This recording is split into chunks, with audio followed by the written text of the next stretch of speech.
दिल्ली के द्वारका में पीएम मोदी का आम आदमी पार्टी पर जोरदार हमला, कहा आपदा ने 11 साल में सबसे लड़ाई की, अगर आपदा रही तो दिल्ली बर्बाद हो जाएगी। प्रधानमंत्री बोले दिल्ली को लूट और झूठ की आपदा से मुक्त कराएंगे, आपने पहले कांग्रेस फिर आपदा को झेला, आप दिल्ली के विकास के लिए बीजेपी को एक मौका दीजिए। प्रधानमंत्री ने यमुना के पानी को लेकर केजरीवाल को घेरा, बोले इतनी जहरीली राजनीति हमने कभी नहीं देखी, आपदा वाले नफरत में नीचे गिरते जा रहे हैं। पीएम मोदी ने केजरीवाल की पार्टी को झूठों की पार्टी बताया, बोले ये लोग झुग्गियों में जाकर झूठ फैला रहे हैं, अगर बीजेपी की सरकार आई तो जहां झुग्गी है वहां पर पक्का मकान बनाकर देंगे। पीएम मोदी बोले कि आपदा वालों के चलते यमुना नदी घनघोर संकट में, बीजेपी की सरकार आई तो इंडिया गेट और कर्तव्य पथ से भी सुंदर यमुना रिवर फ्रंट बनवाऊंगा। आम आदमी पार्टी के महरौली विधायक नरेश यादव का पार्टी से इस्तीफा, केजरीवाल को लिखी चिट्ठी में आप पर करप्शन के गंभीर आरोप लगाए। 2015 से महरौली से आपके विधायक नरेश यादव हैं, इस बार पार्टी ने उनका टिकट काट दिया था। नरेश यादव के साथ 6 और विधायकों ने आम आदमी पार्टी से इस्तीफा दिया, पार्टी ने 7 विधायकों के टिकट काटे थे।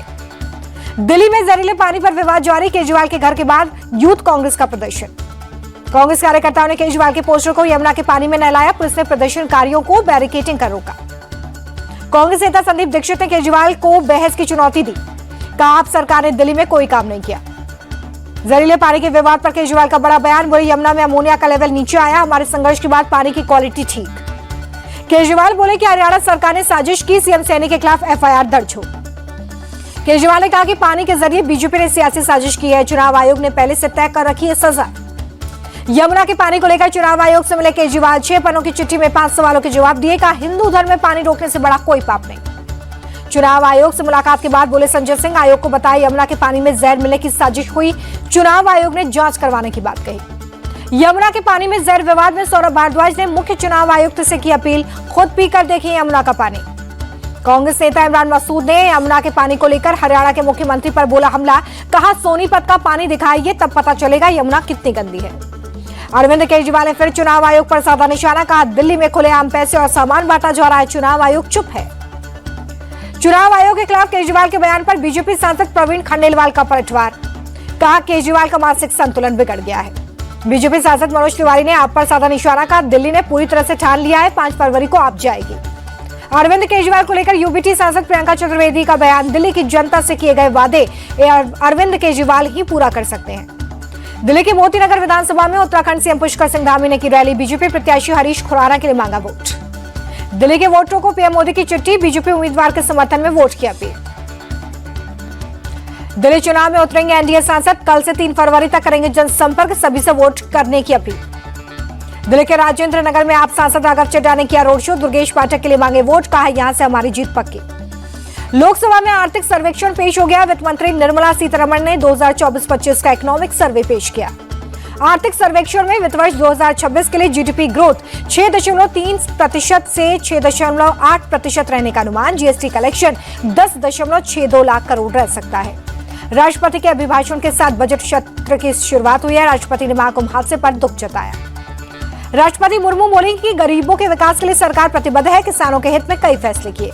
राष्ट्रपति ने कहा कि शिक्षा और रोजगार पर सरकार का जोर है, जल्दी तीसरी सबसे बड़ी अर्थव्यवस्था बनेगा भारत।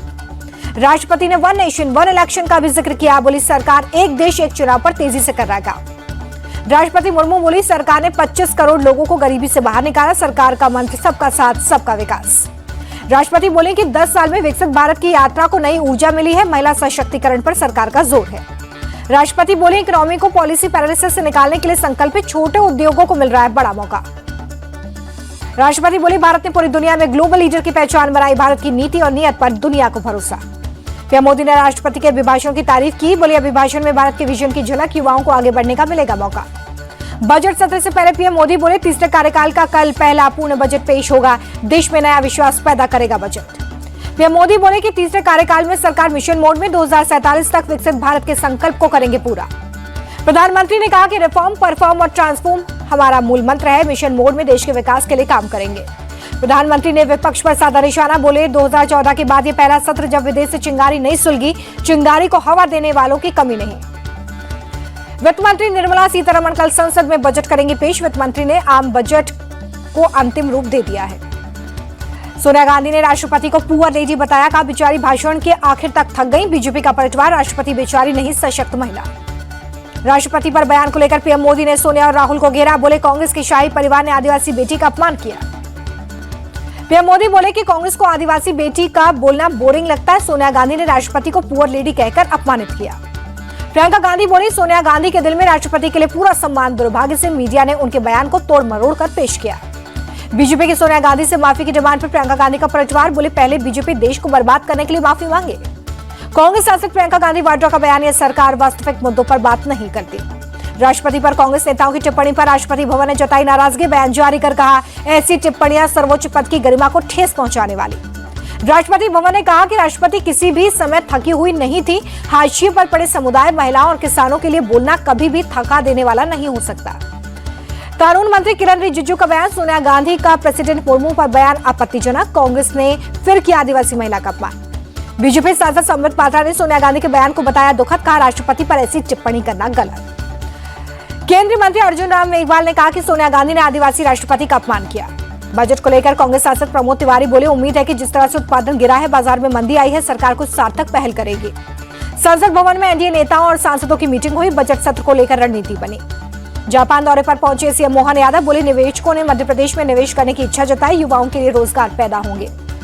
परीक्षा केंद्र में बुर्के पर पाबंदी लगाने के नीतीश राणे की मांग पर भड़की समाजवादी पार्टी। सरकार ने मांग मानी तो हम कोर्ट जाएंगे। प्रयागराज महाकुंभ में 19वें दिन भी श्रद्धालुओं की भारी भीड़ है। 1.5 करोड़ से ज्यादा लोगों ने आस्था की डुबकी लगाई। महाकुंभ हादसे की जांच हुई तेज। 3 सदस्यीय जांच आयोग की टीम प्रयागराज पहुंची। 30 लोगों की जान गई थी। महाकुंभ हादसे पर अखिलेश यादव ने योगी सरकार को घेरा। बोले, सरकार मौत का आंकड़ा छिपा रही है ताकि मुआवजा न देना पड़े। अखिलेश ने कहा कि महाकुंभ हादसे में लापता लोगों की सूची जारी करे सरकार। श्रद्धालुओं की सुरक्षा सरकार की जिम्मेदारी। सपा सांसद इकरा हसन का योगी सरकार पर अटैक। बोली, आम आदमी के लिए महाकुंभ में कोई व्यवस्था नहीं है। वीआईपी लोगों की देखभाल कर रहा है प्रशासन। महाकुंभ हादसे को रवि किशन ने सभी के लिए पीड़ादायक बताया। कहा, किसी की मृत्यु पर राजनीति करना ठीक नहीं। महाकुंभ भगदड़ पर राज्यसभा सांसद दिनेश शर्मा बोले, जो घटना घटी वो दुर्भाग्यपूर्ण, ऐसा नहीं होना चाहिए। महाकुंभ में वसंत पंचमी के अमृत स्नान की तैयारी। डीजीपी प्रशांत कुमार बोले, बेहतर व्यवस्था करें ताकि कोई घटना ना हो। कानपुर से खाली ट्रेनें प्रयागराज पहुंची। श्रद्धालुओं को लेकर लौटी। ओडिशा सरकार ने महाकुंभ के लिए 4 फरवरी तक स्पेशल बस सेवा स्थगित की। सरकार पैसे लौटाएगी। वाराणसी में गंगा आरती पर 5 फरवरी तक अस्थायी रोक। भीड़ को देखते हुए फैसला। महाकुंभ में हादसे के बाद एक्शन में सीएम योगी। अयोध्या के हनुमानगढ़ी और सरयू घाट पर हवाई सर्वे। महाराष्ट्र के बुल्धाना में कोख में पल रहे बच्चे के पेट में मिला भ्रूण। भारत में मिला दुनिया का दुर्लभ मामला। महिला की सोनोग्राफी के दौरान मिली जानकारी। इलाज के लिए छत्रपति संभाजीनगर रेफर। सैफ अली खान पर हमले मामले में आरोपी शरीफुल का चेहरा मैच। फेस रिकॉग्नाइजेशन में सीसीटीवी में कैद तस्वीर मैच। मध्य प्रदेश के सीहोर और मुरैना में ईडी की कार्रवाई पूरी। जयश्री गायत्री मां फूड प्रोडक्ट कंपनी पर 36 घंटे चली रेड। 66 करोड़ का माल जब्त। Jayshree Gayatri foods private limited के मालिक की पत्नी पायल मोदी ने खाया जहर। कंपनी पर ईडी रेड के दौरान जहर खाया। अस्पताल में इलाज जारी। गुजरात के कच्छ में अतिक्रमण के खिलाफ एक्शन। मीठी रोहल इलाके में अवैध निर्माण पर बुलडोजर चला। जम्मू कश्मीर के गुलमर्ग में ताजा बर्फबारी। चारों तरफ बर्फ ही बर्फ। बर्फबारी के बाद गुलमर्ग में पर्यटकों की भीड़ बढ़ गई है। आनंद लेते नजर आए सैलानी। जम्मू कश्मीर के श्रीनगर में शीतलहर का सितम जारी। आसमान में धुंध की हल्की परत। रेलवे के खिलाफ नहीं चला विराट कोहली का बल्ला। 15 गेंद पर 6 रन बनाकर पवेलियन लौटे। रेलवे के गेंदबाज हिमांशु ने उड़ाए कोहली के स्टंप। विराट कोहली ने शुरुआत में 1-1 रन लेकर 2 रन बनाए। बोल्ड होने से पहले विराट ने लगाया था चौका। दिल्ली के कप्तान आयुष बदोनी ने खेली 99 रनों की पारी। रेलवे के खिलाफ शतक से चूके। पारी के दौरान आयुष ने 3 छक्के और 12 चौके लगाए। दिल्ली के खिलाफ रेलवे के गेंदबाज हिमांशु सांगवान और कुणाल यादव ने हासिल किए 2-2 विकेट। राहुल शर्मा और आयान चौधरी को मिला 1-1 विकेट। झारखंड के कप्तान ईशान किशन का रणजी ट्रॉफी में खराब प्रदर्शन जारी। तमिलनाडु के खिलाफ दूसरी पारी में 19 गेंदों पर 7 रन बनाए।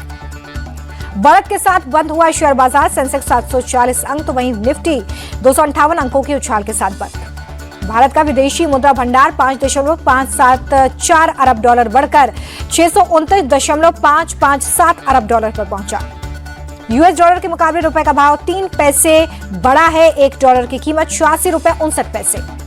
अक्टूबर दिसंबर तिमाही में अडानी एंटरप्राइजेस के मुनाफे में भारी गिरावट। मुनाफा 97% घटकर 58 करोड़ रुपए रहा। मोतीलाल ओसवाल फाइनेंशियल सर्विस पर 7 लाख रुपए का जुर्माना। नियमों के उल्लंघन का आरोप। एवीओम इंडिया हाउसिंग पर चलेगा दिवालिया केस। रिजर्व बैंक ने कॉम्पिटिटिव ट्रिब्यूनल को आवेदन दिया। सीबी ने वरिंदरा कंस्ट्रक्शन लिमिटेड और संभल स्टील के आईपीओ को दी मंजूरी। आईपीओ से जुटाई गई रकम का इस्तेमाल कर्ज चुकाने के लिए होगा। एमएसएमई उद्यमों की मदद के लिए केंद्र सरकार ने म्यूचुअल क्रेडिट गारंटी स्कीम शुरू की है। 100 करोड़ तक के लोन पर 60% गारंटी देगा केंद्र। व्यापार शिखर सम्मेलन में ओडिशा को मिले 13 लाख करोड़ रुपए के निवेश प्रस्ताव, 145 MOU भी साइन किए गए।